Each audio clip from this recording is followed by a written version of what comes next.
Munada, Rifki Julian, Faren, Andre, sama Panca.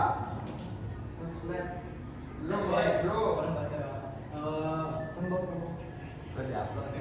Untuk sel elektrokimia adalah tempat terjadinya aliran elektron yang ditimbulkan oleh konversi energi kimia menjadi energi listrik atau sebaliknya. Hal ini dimungkinkan dengan pemisahan reaksi oksidasi dan reaksi reduksi atau reaksi redoks.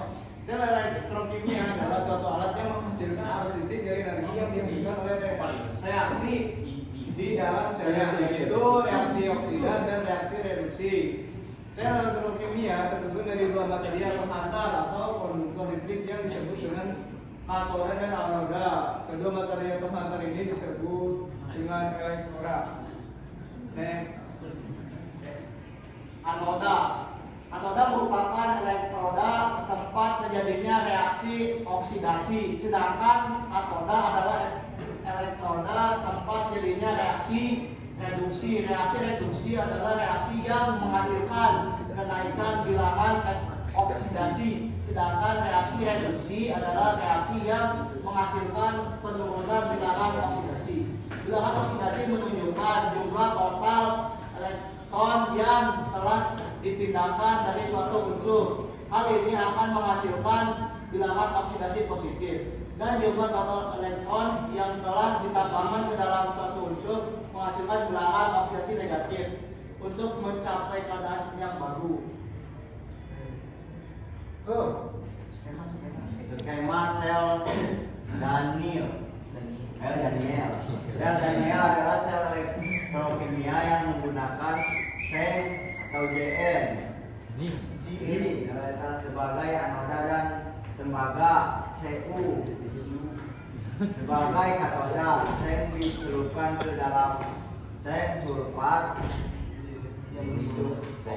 sedangkan tembaga dicelupkan ke dalam tembaga sulfat.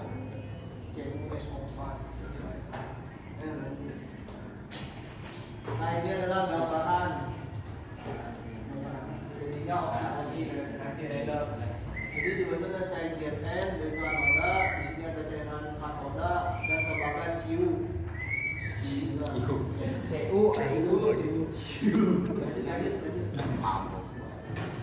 Nah, slide selanjutnya yaitu prinsip kerja.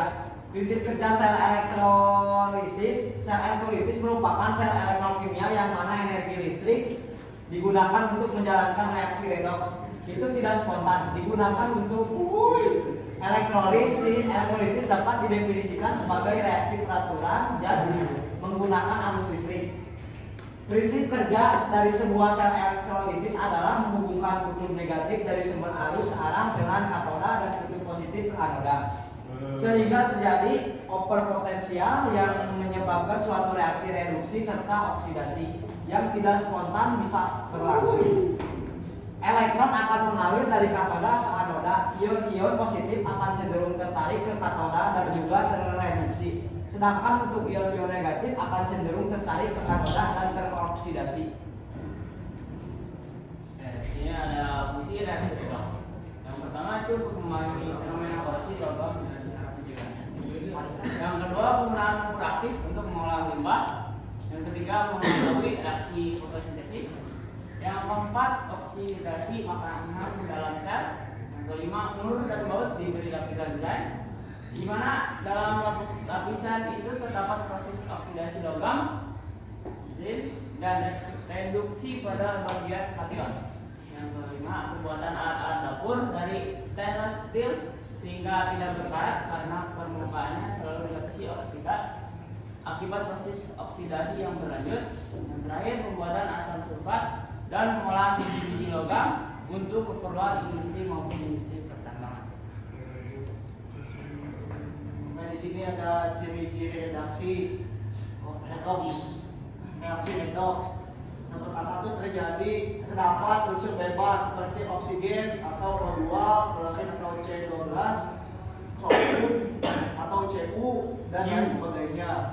Dan yang kedua itu terjadinya perubahan big box atau bilangan oksidasi, adanya reduktor atau reduksi dan oksidator atau pengoksidasi. Lanjut.